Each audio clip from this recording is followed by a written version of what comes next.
Morning, students. Today we will read basic rules of tense and understand how everything in writing may be easy by the use of it. हम लोग tense के बारे में पढ़ेंगे। Tense हम जानेंगे तभी बच्चों हम लोग नरेशन भी सॉल्व कर सकते हैं, वॉइस भी पढ़ सकते हैं और इसके अलावा हमारी राइटिंग स्किल भी अच्छी हो सकती है प्रैक्टिस से। तो हमें टेंस के रूल को अच्छे से समझना ही होगा। टेंस को हम 3 से 4 दिन की क्लास में आराम से पढ़ेंगे और जो भी आपको प्रॉब्लम लगती है वो मुझे मैसेज करिएगा या कॉल करिएगा। So let's start. टेंस, जैसा कि बच्चों आप लोगों को पता है कि there are 3 types of tense. Tense का मतलब होता है समय या काल। इंग्लिश में भी हम इसको समय के रूप में ही देखते हैं, टाइम के रूप में। और टेंस के आप लोग छोटी क्लास से ही पढ़ते आ रहे हैं कि टेंस 3 प्रकार का होता है। First present tense, second past tense and third future tense. और ये जिनको नहीं पता है वो याद भी कर लेंगे। 3 प्रकार के टेंस होते हैं, present tense, past tense, future tense. अब आगे देखते हैं इसमें।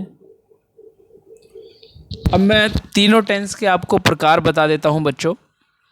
टेंस 3 प्रकार के तो होते हैं, लेकिन उन तीनों के भी 4 अलग टाइप्स होते हैं। जैसे सबसे पहले हम ग्रीन में देखते हैं present tense.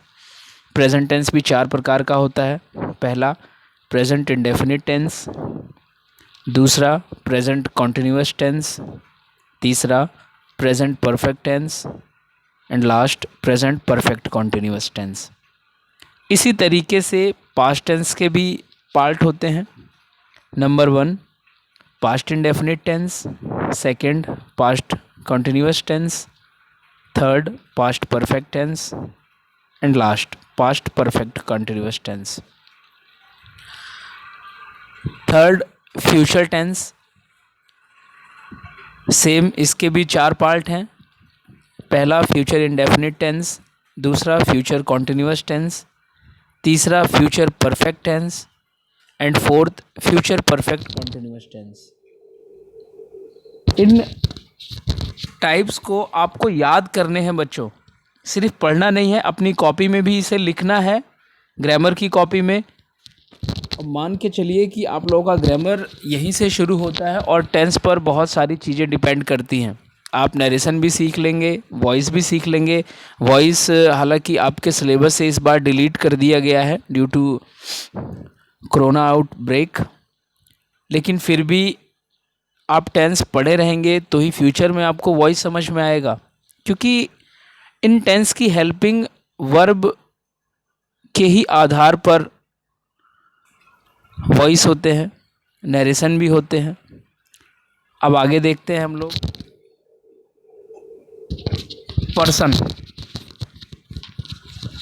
Person and its types.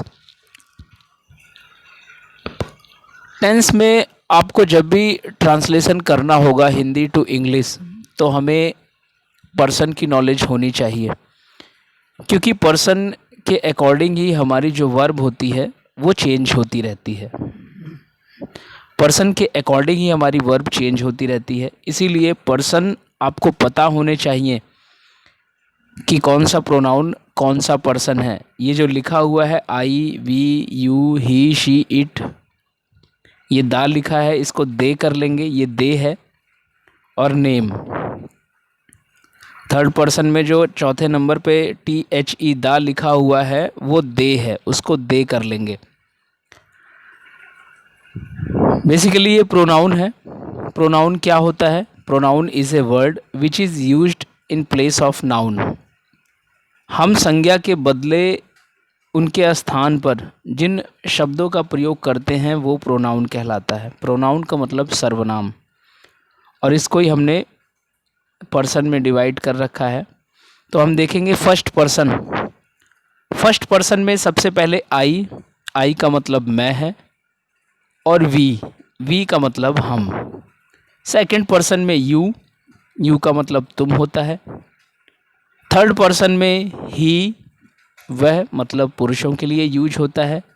She is used for females. It non living things के लिए यूज होता है। दे वे सब। और नेम मतलब कोई भी नाम हो, वो थर्ड पर्सन ही होता है। तो आपको पर्सन अपनी कॉपी में नोट करने हैं और आपको अच्छे से याद भी करने हैं, क्योंकि जब तक पर्सन आपको याद नहीं होंगे, आप लोग इनके अकॉर्डिंग वर्ब नहीं लगा पाओगे। तो आपको पर्सन याद होने चाहिए बिल्कुल, तभी आपका काम आसान होगा ट्रांसलेशन के टाइम और भी चीज़ों को समझने के लिए। अब आगे हम लोग देखते हैं सब्जेक्ट क्या होता है। Subject and its types. Subject का मतलब होता है बच्चों कर्ता। वाक्य में जिसके द्वारा कोई काम किया जाता है, जो काम करने वाला है, जो काम कर रहा है, वही सब्जेक्ट होता है। जैसे मैं स्कूल जाता हूँ, तो इस सेंटेंस में स्कूल जाने का काम मैं कर रहा है, इसीलिए मैं क्या हो गया, सब्जेक्ट हो गया, वो कर्ता हो गया। जैसे सचिन क्रिकेट खेलता है, खेलने का काम कौन कर रहा है, सचिन, इसीलिए सचिन जो है वो इस वाक्य में सब्जेक्ट हो गया। तो कर्ता भी आप लोग आराम से पहचान लेंगे। किसी भी वाक्य में जिसके द्वारा काम किया जाता है वही कर्ता होता है, इसको इंग्लिश में सब्जेक्ट कहते हैं। सब्जेक्ट का मतलब विषय भी होता है, सब्जेक्ट का मतलब प्रजा भी होता है, राजा की जो प्रजा होती है। इसके टाइप्स को हम लोग समझते हैं। दो टाइप्स के होते हैं सब्जेक्ट, एक सिंगुलर सब्जेक्ट और एक प्लूरल सब्जेक्ट। सिंगुलर सब्जेक्ट में क्या क्या आता है बच्चों, इसे ध्यान से देख लो और अपनी कॉपी में भी नोट करते रहो, और इसको अच्छे से याद भी आपको कर लेना है, एक बार मेमोराइज कर लेना है, ताकि आप सिंगुलर और प्लूरल आराम से पहचान सको। तो सिंगुलर सब्जेक्ट मैं आपको बताता हूँ, जैसा कि आप लोग स्क्रीन पर देख रहे हैं। सिंगुलर सब्जेक्ट में ही, शी, इट और नेम। नेम का मतलब कोई भी नाम अगर वाक्य में दिया होगा तो वो सिंगुलर सब्जेक्ट होगा, लेकिन नाम एक ही होना चाहिए। जैसे सचिन क्रिकेट खेलता है, इसमें सब्जेक्ट सचिन तो है, लेकिन सचिन कैसा सब्जेक्ट है, सिंगुलर सब्जेक्ट, क्योंकि एक ही नाम है सचिन। जैसे वह खाना खाता है, तो वाक्य में सब्जेक्ट वह है, मतलब ही, और ये कैसा सब्जेक्ट है, सिंगुलर सब्जेक्ट है। वह डांस करती है, डांस कौन करती है वाक्य में, वह, मतलब शी, और शी सिंगुलर सब्जेक्ट है। इसी तरीके से प्लूरल सब्जेक्ट में आइए। आई का मतलब मैं। आई देखने में सिंगल है, अकेला है, लेकिन इसको प्लूरल सब्जेक्ट ही माना जाता है। इसी तरीके से वी, हम का मतलब दो या दो से ज़्यादा हो गए, ये भी प्लूरल सब्जेक्ट है। यू का मतलब तुम भी दिखने में अकेला है, लेकिन ये भी प्लूरल सब्जेक्ट ही माना जाता है। दे का मतलब वे या वे सब। और नेम्स लिखा हुआ है, ध्यान से देखिएगा, नेम में एस लगा हुआ है। दो या दो से ज़्यादा नाम अगर किसी वाक्य में हों तो वो प्लूरल सब्जेक्ट होता है। जैसे सचिन और धोनी दोनों क्रिकेट खेलते हैं, तो इस वाक्य में सब्जेक्ट धोनी और सचिन दोनों हैं, लेकिन ये दोनों कैसे सब्जेक्ट हैं, प्लूरल सब्जेक्ट। हमें सब्जेक्ट पहचानना भी आना चाहिए, और हमें ये भी पता होना चाहिए कि आई कौन सा पर्सन है, वी कौन सा पर्सन है, यू कौन सा पर्सन है। टेंस में तो पर्सन का काम अभी आपको नहीं लगेगा, लेकिन जब आप नरेशन करोगे, नरेशन जब बनाओगे, तो आपको पर्सन ही याद रखने पड़ेंगे, क्योंकि पूरा नरेशन ही वहीं से सॉल्व होगा। इस तरीके से सब्जेक्ट भी क्लियर हो जाता है। किसी वाक्य में काम करने वाले को सब्जेक्ट कहते हैं। सब्जेक्ट दो प्रकार के होते हैं, सिंगुलर और प्लूरल। सिंगुलर सब्जेक्ट में ही, शी, इट, नेम लेकिन एक ही नाम होना चाहिए। प्लूरल सब्जेक्ट में आई, वी, यू, दे और नेम्स, 2 या 2 से ज़्यादा नाम होने चाहिए। और इनको आप याद ही कर लीजिए बिल्कुल अच्छे से, क्योंकि जब भी आप ट्रांसलेशन करेंगे हिंदी टू इंग्लिश तो आप जो वर्ब लगाएंगे इन्हीं सब्जेक्ट के अकॉर्डिंग आप वर्ब वहाँ पर लिखेंगे। तो आपको सब्जेक्ट याद होने चाहिए। टेंस के कई सारे यूज हैं, जैसे जब भी हमें अपनी राइटिंग स्किल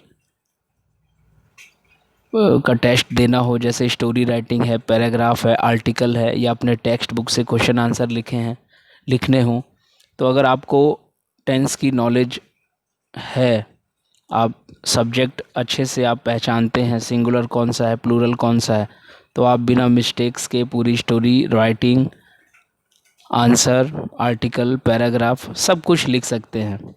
हम लोग टेंस पढ़ेंगे। टेंस के बाद बच्चों हम लोग नरेशन पढ़ेंगे, मोडाल्स भी पढ़ेंगे। धीरे धीरे आपका सिलेबस जो है वो कवर होता जाएगा और मैं कोशिश करूँगा कि वाइट बोर्ड के साथ भी आपको पढ़ा सकूँ। तो एक बार हम लोग फिर से रिवीजन कर लेते हैं। टेंस 3 प्रकार के होते हैं बच्चों, present tense, past tense, future tense. नाम आपको याद ही होंगे। ये तीनों टेंस, इनके भी 4 भेद होते हैं। प्रेजेंट टेंस में पहला प्रेजेंट इंडेफिनिट, दूसरा प्रेजेंट कॉन्टिन्यूअस, तीसरा प्रेजेंट परफेक्ट, चौथा present perfect continuous. Past tense में past indefinite, past continuous, past perfect, past perfect continuous. Last है फ्यूचर टेंस। इसके भी 4 प्रकार होते हैं। पहला future indefinite, second future continuous, third future perfect और चौथा फ्यूचर परफेक्ट कॉन्टिन्यूअस। पर्सन मैंने आपको बता दिया था, रिवाइज कर लेते हैं इसे भी एक बार। 3 टाइप के पर्सन होते हैं, फर्स्ट पर्सन, सेकंड पर्सन और third person. I, we first person होता है, यू सेकंड पर्सन होता है और ही, शी, इट, दे, वो दा नहीं है बच्चों, दे लिखा हुआ है। वाई आप लोग उसमें ऐड कर लीजिएगा अपनी कॉपी में इसे नोट करते समय। दे और नेम ये थर्ड पर्सन होते हैं। क्लियर? अब आइए हम लोग देखते हैं सब्जेक्ट। वाक्य में काम करने वाले को सब्जेक्ट या कर्ता कहते हैं। 2 तरीके के सब्जेक्ट होते हैं, singular subject, plural subject. Singular subject में ही, शी, इट, नेम और प्लूरल सब्जेक्ट में आई, वी, यू, दे और नेम्स। इसके अलावा मैं कुछ अभी होमवर्क असाइनमेंट आप लोगों के लिए प्रिपेयर कर रहा हूँ, वो भी मैं सेंड करता हूँ ग्रुप में। आप लोग इस वीडियो को कई बार देखें और ध्यान से देखें और अपनी कॉपी में नोट्स बनाते रहें, ताकि आपके पास जब नोट्स भी प्रिपेयर हो जाएंगे तो आप रिवीजन में आसानी रहेगी आप लोगों को।